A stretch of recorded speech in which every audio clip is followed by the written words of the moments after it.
Live as if you were to die tomorrow. Learn as if you were to live forever. Mahatma Gandhi I am a hospice chaplain. I provide spiritual care to the dying and their families. I do this by being present with them. I listen to their fears, worries, joys, concerns, and regrets. I listen carefully to what is said, and attend thoughtfully to what is not said.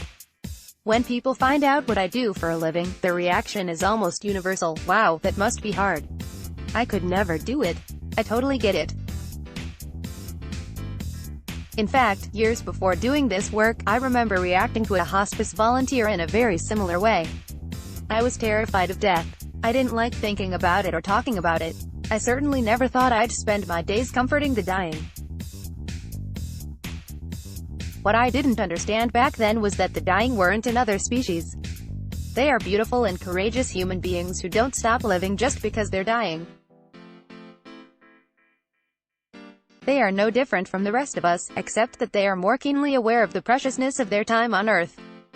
To my surprise, spending time with the dying has taught me a number of important lessons about living. Here's what I've learned so far. 1. It's not too late. Most people who offer lessons from the dying often say, "Don't wait." Of course, I can testify that I have also learned this from the dying.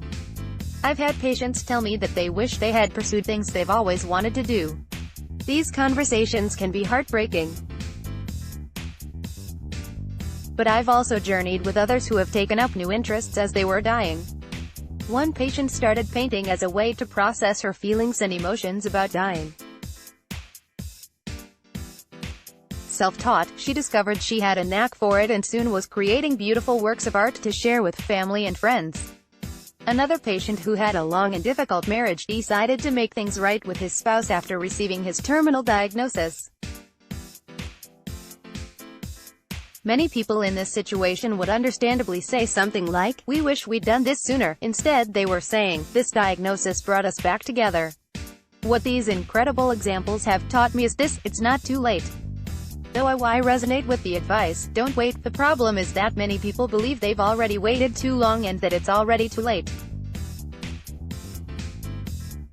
They believe it's too late to start a hobby, career, or pursue a lifelong dream. They believe it's too late to mend a broken relationship or start a new one. If there's something you've been putting off for months or years, the advice, "Don't wait," is sound. If you feel like your time has passed, know that as long as you're breathing, it's not too late. As the saying goes, the best time to plant a tree was 20 years ago. The second best time is now, too. It's okay to not have all the answers. We place so much pressure on ourselves to be know-it-alls. It's one of the reasons why we shun death. There are no easy answers. As a hospice chaplain, I often get asked questions like, "Why is this happening to me?" or "Why is life so unfair?" or "Where will I go after I die?" Most patients aren't expecting me to give them the answers to these questions. They simply need someone to hold space for them to wrestle with their deepest hopes and concerns. And when it comes to dying, no one's an expert. I remember sitting with a highly intelligent person whose career required him to have many answers. During one of our visits, he admitted to me that he was not an expert at dying and he's just as scared as everyone else.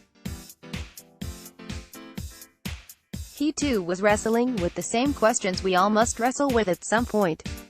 There's something incredibly freeing about dropping the know-it-all act. Rather than using our knowledge and intelligence to gain a sense of superiority over others, we can share in our common humanity. We can feel safe to admit to one another, "I don't know." Dropping the act deepens connection and intimacy between people. 3. It's okay to not be okay. I once had a patient who during our first visits expressed that he was okay with dying. He lived life the best he could and felt at peace with his life. But as his health declined, it was clear that he was not okay with dying. He was young, had kids at home, and felt like there were things still left for him to do. He became increasingly anxious about the dying process.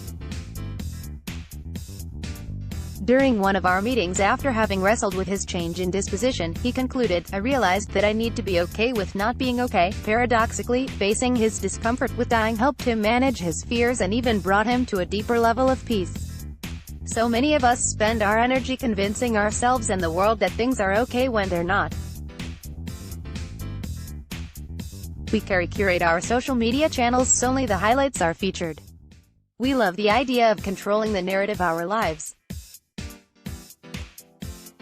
When we do this, we're denying ourselves the opportunity for personal growth that begins when we can look ourselves in the mirror and just admit that we're not okay. Contemplating death will help you live. Contemplating one's own death can be challenging and scary, but it doesn't have to be. The lessons I've learned from the dying have helped me appreciate life more.